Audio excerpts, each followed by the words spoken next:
Nah, buka-bukaan, jadi saya buka baju dulu supaya kita menunjukkan buka-bukaan. Nah, ini baru buka-bukaan. Fufu Papa. Fufu Papa. Nah, jadi tadi sudah banyak yang menyebut soal Pak Jokowi. Ya, itu betul. Ya, tapi saya akan menegaskan dua hal yang lain yang penting, yang juga sama pentingnya maksud saya, supaya kita strategis. Yang pertama adalah memang Fufu Papa ini. Ya, itu clear banget. Jadi memang harus, saya setuju lagunya Mas Refli Harun tadi. Ya, memang harus dimakzulkan. Jadi harus dimakzulkan. Nyanyi lagi Mas. Rasa cemas, hidup berat, dunia gelap, Fufu Papa maksulin saja. Nah, gitu. Iya.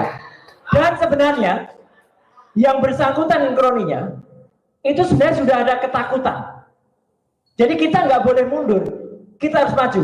Ketakutannya apa? Kita beri hormat kepada Dr. Tifa ini. Ya, sahabat saya yang kita tektok terus, kita berdua dari dulu ngantemin soal ijazahnya si Fufu Papa ini. Ya, ijazah bapaknya juga. Tapi kenapa? Dan dia sudah takut sebenarnya.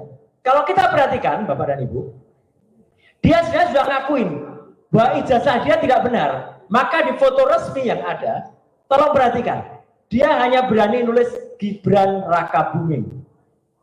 Tidak ada gelarnya sama sekali. Padahal sebelumnya dia masih tulis Gibran Rakabuming BSC. Tapi mungkin waktu konsultasi dalam, padahal di fotonya Pak Prabowo masih lengkap gelarnya, Jenderal Purnawirawan TNI Haji Prabowo Subianto. BSC itu apa singkatannya? Bak jelas sekolahnya. Iya, bak jelas sekolahnya itu. Ya, karena BSC. Karena apa? Karena dia kan ngakunya dulu 2 tahun SMA. Jadi ini penting nih bahan. 2 tahun sekolah di Santo Thomas di Solo, SMA. Santo Yosef di Solo. Kemudian 2 tahun, ayahnya kan masih wali kota, masih powerful. Kenapa nggak diselesaikan? Dia langsung pindah ke Singapura. Dan dia meneruskan sekolah di Singapura itu 3 tahun. Jadi kalau total sekolahnya berapa tahun tuh SMA-nya? Itu harusnya kita curigai. Itu sudah salah satu syarat bahwa dia belum tentu, saya bilang, belum tentu lulus SMA. Tapi kemudian dia tiba-tiba masuk ke